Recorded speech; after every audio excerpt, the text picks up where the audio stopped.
Sir, ലോകത്തിലെ ഏറ്റവും വലിയ വിമാനവാഹിനി കപ്പൽ ജെറാൾഡ് ഫോർ പശ്ചിമേഷ്യൻ തീരത്തേക്ക് നീങ്ങിയിട്ടുണ്ട്. അത് മഡൂറോയെ റാഞ്ചിയ കപ്പൽ.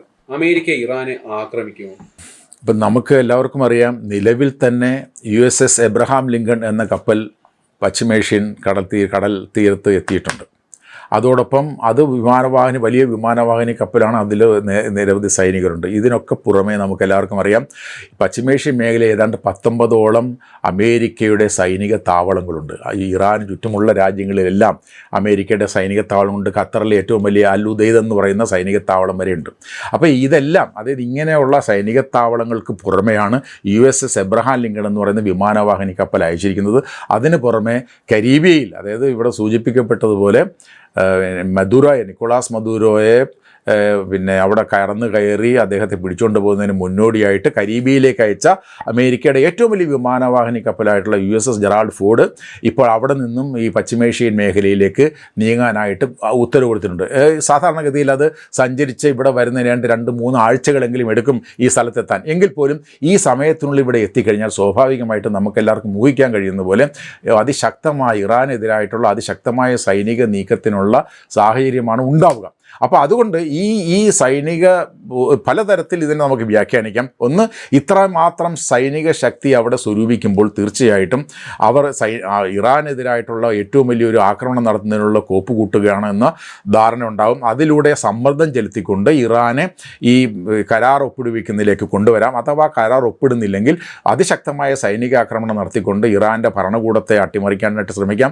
അതല്ലെങ്കിൽ അവിടുത്തെ അതായത് ഇപ്പോൾ അവിടുത്തെ പരമോന്നത നേതാവായിട്ടുള്ള ഖമനയെ മദുറയെ പിടിച്ചുകൊണ്ട് വന്നതുപോലെ പിടിച്ചുകൊണ്ട് വരാം എന്നൊക്കെയുള്ള സാഹചര്യങ്ങളാണ് ഒരുങ്ങി വരുന്നത്. എന്ന് നമുക്കെല്ലാവർക്കും അറിയുന്ന പോലെ മദുറോയെ കരീബിയൻ കടൽ തീരത്ത് സ്ഥിതി ചെയ്യുന്ന രാജ്യമാണ് വെനസ്വേല. അപ്പോൾ കടൽ തീരത്ത് സ്ഥിതി ചെയ്യുന്ന രാജ്യത്ത് കരീബിയൻ കടലിൽ കപ്പൽ വിന്യസിച്ചുകൊണ്ട് അവർക്ക് പിടിച്ചുകൊണ്ട് പോകുന്നതിന് തടസ്സമില്ല. വാസ്തവത്തിൽ ഈ വെനസ്വേലയുടെ സൈനിക കരുത്ത് വളരെ ദുർബലമാണ്. എന്നാൽ അതല്ല സ്ഥിതി. ഈ ഇറാനിൽ അവർക്ക് കടന്ന് കയറണമെങ്കിൽ തീർച്ചയായിട്ടും ഇറാൻ്റെ അടുത്തുള്ള രാജ്യങ്ങൾ, അറബി രാജ്യങ്ങൾ ഇവരെ സഹായിക്കാൻ മുന്നോട്ട് വന്നില്ലെങ്കിൽ തീർച്ചയായിട്ടും അത് ബുദ്ധിമുട്ടുള്ള കാര്യമായിരിക്കും. എന്നാൽ പോലും അമേരിക്കയുടെ സൈനിക കരുത്ത് ഉപയോഗിച്ചുകൊണ്ട് ഈ അറേബ്യൻ കടലിൽ നിന്നുകൊണ്ട് സ്വാഭാവികമായിട്ടും ഇവർക്ക് ആക്രമണങ്ങൾ നടത്താവുന്നതാണ്.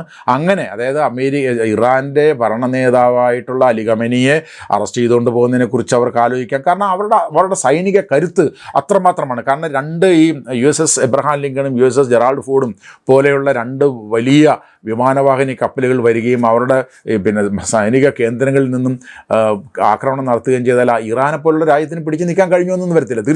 തീർച്ചയായിട്ടും അവർക്ക് ഈ അമേരിക്കയുടെ സൈനിക താവളങ്ങളിലേക്ക് ആക്രമണമൊക്കെ നടത്താം.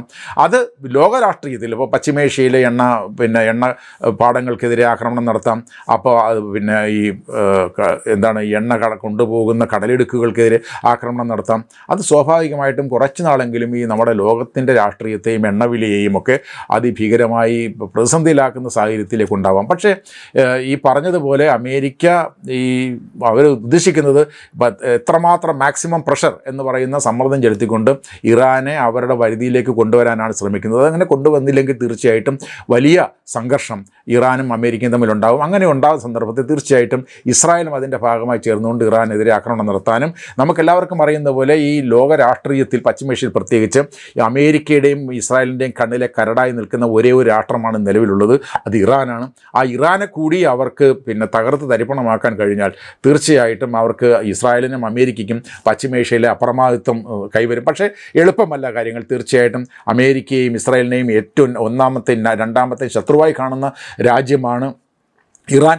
ആ ഇറാനിലെ ജനത ഒരിക്കലും ഇവരുടെ തീട്ടൂരങ്ങൾക്ക് വഴങ്ങത്തില്ല. എന്നാൽ ഇറാനിനുള്ളിൽ കടന്നു കയറി പ്രശ്നങ്ങൾ ഉണ്ടാക്കാൻ ശ്രമിച്ചിട്ടുണ്ട് ഇസ്രായേലും അമേരിക്കയും.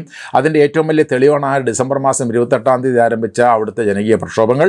28-ാം തീയതി ആരംഭിച്ച ജനകീയ പ്രക്ഷോഭങ്ങളുടെ പിന്നിലൊരു ചരിത്രമുണ്ട്. ആ ചരിത്രം എന്ന് പറയുന്നത് ഏറ്റവും പ്രധാനപ്പെട്ടത് അമേരിക്കയാണ് വാസ്തവത്തിൽ ഈ പ്രശ്നങ്ങൾക്ക് തുടക്കമിട്ടത് എന്ന് നമുക്ക് കാണാനായിട്ട് കഴിയും. കാരണം അമേരിക്ക ഈ ഇറാൻ്റെ എണ്ണ സമ്പദ് വ്യവസ്ഥയ്ക്കെതിരായി നടത്തിയ ഉപരോധങ്ങളിലൂടെയാണ് അമേരിക്ക ഇറാൻ്റെ സമ്പദ് വ്യവസ്ഥയെ വ്യവസ്ഥയെ തകർക്കാൻ തുടങ്ങിയത്.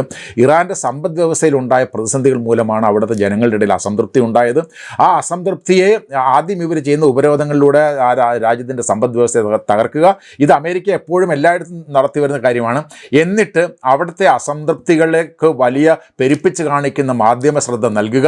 അങ്ങനെ ജനങ്ങളെ പെട്ടെന്ന് ഇതിനകത്തേക്ക് കടത്തി വിട്ടുകൊണ്ട് ഇതിന് സഹായകരമായ സമീപനങ്ങൾ സ്വീകരിക്കുക. അതിനെ സംബന്ധിച്ചാൽ ഡിസംബർ 28 ഈ സമരം തുടങ്ങിയെങ്കിൽ ഡിസംബർ 29 തന്നെ ഇസ്രായേലിൻ്റെ ഭരണകൂടം പറഞ്ഞു, ഞങ്ങളുടെ ആളുകൾ ഇറാൻ്റെ ഈ ഈ ജനങ്ങളുടെ പ്രതിഷേധത്തിൽ പങ്കെടുത്തുകൊണ്ട് പ്രവർത്തിക്കുന്നുണ്ട്, ഞങ്ങൾ പരിശീലനം കൊടുത്ത ആൾക്കാർ പ്രവർത്തിക്കുന്നുണ്ട് എന്ന് പറഞ്ഞു. 30 അമേരിക്കൻ പ്രസിഡന്റ് പറഞ്ഞു, ഞങ്ങളുടെ സേനകൾ ഈ ഇറാനിലേക്ക് വന്നുകൊണ്ടിരിക്കുന്നു, ഇറാൻ അവിടുത്തെ ജനകീയ പ്രക്ഷോഭങ്ങളെ അടിച്ചമർത്തിയാൽ ഞങ്ങൾ അവിടെ ഇടപെടും എന്നുള്ള തരത്തിലുള്ള കാര്യങ്ങൾ ഇന്ന് പറഞ്ഞാൽ എൻ്റെ അർത്ഥം ആദ്യമായി ഇറാൻ്റെ സമ്പദ് വ്യവസ്ഥയെ ദുർബലപ്പെടുത്തുക, അതിനുശേഷം ജനങ്ങളുടെ പ്രതിഷേധത്തെ വളർത്തിക്കൊണ്ടുവരിക, അതിനുശേഷം ജനങ്ങളുടെ പ്രതിഷേധം ഉണ്ടാകുമ്പോൾ അതിന് ഇവർ എല്ലാവിധത്തിലുള്ള പിന്തുണയും കൊടുക്കുക, എന്നിട്ട് മറ്റു തരത്തിലുള്ള അട്ടിമറി പ്രവർത്തനങ്ങൾക്ക് നേതൃത്വം നൽകുക. ഇത് അമേരിക്ക നടത്തിക്കൊണ്ടിരിക്കുന്ന എല്ലാ രാജ്യങ്ങളും നടത്തിക്കൊണ്ടിരിക്കുന്ന സ്ഥിരം കലാപരിപാടിയാണ്. അപ്പോൾ ഇത് തന്നെയാണ് ഇറാനിൽ നടന്നുകൊണ്ടിരിക്കുന്നത്. ഇറാൻ്റെ ഭരണകൂടത്തിനെതിരായി ഇറാൻ്റെ സമ്പദ് വ്യവസ്ഥ ഈ രീതിയിൽ തകർക്കുന്നതിൽ അമേരിക്കയുടെ ഉപരോധങ്ങളാണ്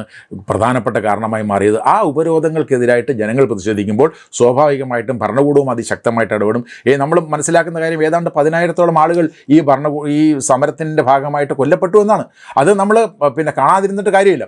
അപ്പോൾ ഇങ്ങനെയുള്ള ഒരു കാര്യം ഈ അവസ്ഥയിലേക്ക് കൊണ്ടെത്തിച്ചത് ഈ അമേരിക്കൻ ഭരണകൂടത്തിൻ്റെ അവരുടെ ആഗോളതലത്തിൽ എല്ലാ രാജ്യങ്ങളെയും കീഴടക്കി വെച്ചുകൊണ്ട് അവരുടെ ഇഷ്ടം നടപ്പിലാക്കുന്നതിന് വേണ്ടിയിട്ടുള്ള അവരുടെ പ്രവർത്തനത്തിൻ്റെ ഫലമാണ് എന്നുകൂടി നമ്മൾ കാണണം. അപ്പോൾ അതാണ് നമ്മൾ കാണേണ്ട കാര്യം. അപ്പോൾ അതുകൊണ്ട് ഏതെല്ലാം തരത്തിൽ ഈ ഭരണകൂടങ്ങളെ അസ്ഥിരപ്പെടുത്താമോ അങ്ങനെ അസ്ഥിരപ്പെടുത്തിക്കൊണ്ട് ഈ ഭരണകൂടങ്ങളെ അട്ടിമറിക്കുക എന്നുള്ളതാണ് ഈ അമേരിക്കയും അമേരിക്കയുടെ സുഹൃത്തായിട്ടുള്ള ഇസ്രായേലും പശ്ചിമേഷ്യൻ പ്രദേശത്ത് നടത്തിക്കൊണ്ടിരിക്കുന്ന രാഷ്ട്രീയ അജണ്ട. സാർ, ട്രംപ് മലക്കം മറിഞ്ഞുകൊണ്ടിരിക്കുന്നു. ഉടൻ ആക്രമണം എന്ന് പറഞ്ഞാണ് ഇറാനിലേക്ക് പടപ്പുറപ്പാട് നടത്തിയത്. ഇപ്പോൾ ഡീലിനാണ് ശ്രമം എന്ന് പറയുന്നു. എന്താണ് വാസ്തവത്തിൽ ട്രംപ് ലക്ഷ്യമിടുന്നത്? ഈ ട്രംപ് അടുത്ത മൊമെൻറ്റിൽ എന്ത് ചെയ്യുമെന്ന് ട്രംപിന് പോലും അറിയത്തില്ല. അതാണ് വസ്തുത. സ്വന്തം ഇഷ്ടം അന്നേരം അപ്പോഴെന്താണ് അദ്ദേഹത്തിന് തോന്നുന്നത് അതിനനുസരിച്ച് പ്രവർത്തിക്കുന്ന വ്യക്തിയാണ് അദ്ദേഹം. അദ്ദേഹം ഒരിക്കൽ പറയും, ഞാൻ ഇറാൻ എന്ന് പറയുന്ന രാജ്യത്തെ തകർത്ത് തരിപ്പണമാകും എന്ന് പറയും. എന്നിട്ട് അദ്ദേഹം പറയും, ഞാൻ ഇറാനെ ആക്രമിക്കത്തില്ല, ഇറാനുമായിട്ടുള്ള കരാറുണ്ടാക്കാൻ പോവുകയാണ്.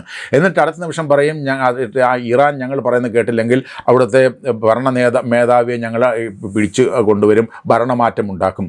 ഇപ്പോൾ ഈ പറയുന്ന തരത്തിൽ ഈ സന്ദർഭത്തിനനുസരിച്ച് അഭിപ്രായം മാറ്റുകയും അതിനനുസരിച്ച് നിൽക്കുകയും ചെയ്യുന്ന ഒരു രീതിയാണ് അദ്ദേഹത്തിൻ്റേത്. അതുകൊണ്ടാണ് അദ്ദേഹത്തെ അൺപ്രഡിക്റ്റബിൾ പ്രസിഡന്റ് എന്ന് പറയുന്നത്. അപ്പോൾ ഇപ്പോൾ പറയുന്നതല്ല പിന്നെ പറയുക. പക്ഷേ അൾട്ടിമേറ്റായിട്ട് നമ്മൾ കാണേണ്ട കാര്യം കഴിഞ്ഞ ജൂൺ മാസത്തിന് മുമ്പ് ഈ ഇറാൻ്റെ ആണവ പ്രശ്നത്തിൽ അമേരിക്കയും ഇറാനും തമ്മിൽ ചർച്ച നടത്തിക്കൊണ്ടിരുന്നതാണ്. ആ ചർച്ച 5 റൗണ്ട് നടന്നതാണ്. 5 റൗണ്ട് നടന്ന 6ാമത്തെ റൗണ്ട് ചർച്ച നടക്കാനിരിക്കവെയാണ് അമേരിക്ക ഇറാൻ്റെ ആണവ കേന്ദ്രങ്ങൾക്കെതിരെ ആക്രമണം നടത്തിയത്. അപ്പോൾ അദ്ദേഹം പറയുന്നതൊന്നും നമുക്ക് മുഖവിലേക്ക് എടുക്കാൻ കഴിയത്തില്ല. എന്ന് മാത്രമല്ല, ഇപ്പോൾ അദ്ദേഹം ചെയ്തുകൊണ്ടിരിക്കുന്ന കാര്യങ്ങൾ, ഇപ്പോൾ ഏറ്റവും ഒടുവിൽ അദ്ദേഹം പറഞ്ഞ ഉത്തരവ് എന്ന് പറയുന്നത്, ഞാൻ ഏറ്റവും വലിയ അമേരിക്കയുടെ വിമാനവാഹിനി കപ്പലായിട്ടുള്ള USS ജെറാൾഡ് ഫോർഡിനെ ഈ പശ്ചിമേഷ്യയിലേക്ക് അയച്ചിട്ടുണ്ട് എന്ന് പറഞ്ഞ് എവിടെ വെച്ചാണെന്നറിയാം പറഞ്ഞത്? ഈ നോർത്ത് കരോലിനയിലെ ഒരു സൈനിക കേന്ദ്രത്തിൽ വെച്ചാണ് പറഞ്ഞത്. നോർത്ത് കരോലിനയിലെ സൈനിക കേന്ദ്രത്തിൽ നടന്ന ഒരു പരിപാടിയുടെ ഇടയ്ക്കാണ് അദ്ദേഹം പറഞ്ഞത്. എന്താണ് ആ പരിപാടി? വെനസ്വേലയിൽ നിന്ന് മധുരയെ തട്ടിക്കൊണ്ടുപോയ പട്ടാളക്കാരെ അനുമോദിക്കുന്ന ചടങ്ങായിരുന്നു അത്. ആ ചടങ്ങിൽ വെച്ചാണ് പറയുന്നത്, ഞാൻ ഇറാനിൽ ഭരണകൂടത്തെ മാറ്റുന്നതിന് വേണ്ടിയിട്ടുള്ള നടപടികൾക്കായിട്ട് USS ജെറാൾഡ് ഫോർഡിനെ അങ്ങോട്ട് അയക്കുകയാണ്. അപ്പോൾ അവർ അംഗീകരിച്ചില്ലെങ്കിൽ ഭരണകൂടത്തെ മാറ്റുന്നതായിരിക്കും ഏറ്റവും നല്ല മാർഗം എന്നാണ് പറഞ്ഞിരിക്കുന്നത്. അപ്പോൾ ഈ തരത്തിൽ ഒരു കാരണവശാലും വിശ്വാസത്തിലെടുക്കാൻ കഴിയാത്ത ഈ അൺപ്രഡിക്റ്റബിൾ ആയിട്ടുള്ള പ്രവചനങ്ങൾക്ക് അതീതമായ അപ്രതീക്ഷിതമായ നീക്കങ്ങൾ നടത്തുന്ന, ഒട്ടും ഉള്ള നടപടികൾ എടുക്കാത്ത ഒരു പ്രസിഡന്റാണ് അദ്ദേഹം. അപ്പോൾ അദ്ദേഹം ഈ പറയുന്നതിന് നമുക്ക് മുഖവിലേക്ക് എടുക്കാനേ കഴിയത്തില്ല. അൾട്ടിമേറ്റായിട്ട് ഞാൻ കാണുന്നത് ഈ സൈന്യത്തെ ഉപയോഗിച്ചുകൊണ്ട് അമേരിക്കയുടെ രാഷ്ട്രീയ താല്പര്യങ്ങൾ നടപ്പിലാക്കുക. പ്രത്യേകിച്ച് എണ്ണ എവിടെയെല്ലാം ഉണ്ടോ ആ എണ്ണയുടെ മുകളിലെല്ലാം തൻ്റെ നിയന്ത്രണം നടപ്പിലാക്കുക, അതിലൂടെ തൻ്റെയും തൻ്റെ കൂട്ടാളികളുടെയുമായിട്ടുള്ള രാഷ്ട്രങ്ങളുടെയും താല്പര്യങ്ങൾ സംരക്ഷിക്കുക എന്ന ഒറ്റ അജണ്ടയിലാണ് മുന്നോട്ട് പോയിക്കൊണ്ടിരിക്കുന്നത്. അതുകൊണ്ട് നാളെ ഇറാനിൽ എന്ത് നടക്കും, ഉണ്ടാവുക അല്ല കരാറാണോ ഉണ്ടാവുക എന്ന് പറയാൻ കഴിയത്തില്ല. പക്ഷേ ആക്രമണത്തിനാണ് കൂടുതൽ സാധ്യത. കാരണം ഈ ഇറാൻ എന്ന് പറയുന്ന രാജ്യം അവരുടെ ആത്മാഭിമാനത്തെ ഉപേക്ഷിച്ചുകൊണ്ട് ട്രംപ് പറയുന്നിടത്ത് ഒപ്പിട്ട് കൊടുക്കുന്ന രാജ്യമല്ല എന്നുള്ളതാണ് എൻ്റെ ഒരു വിലയിരുത്തൽ. അതുകൊണ്ട് സംഘർഷത്തിലേക്ക് പോകാനുള്ള സാധ്യത തന്നെയാണ് ഞാൻ കാണുന്നത്.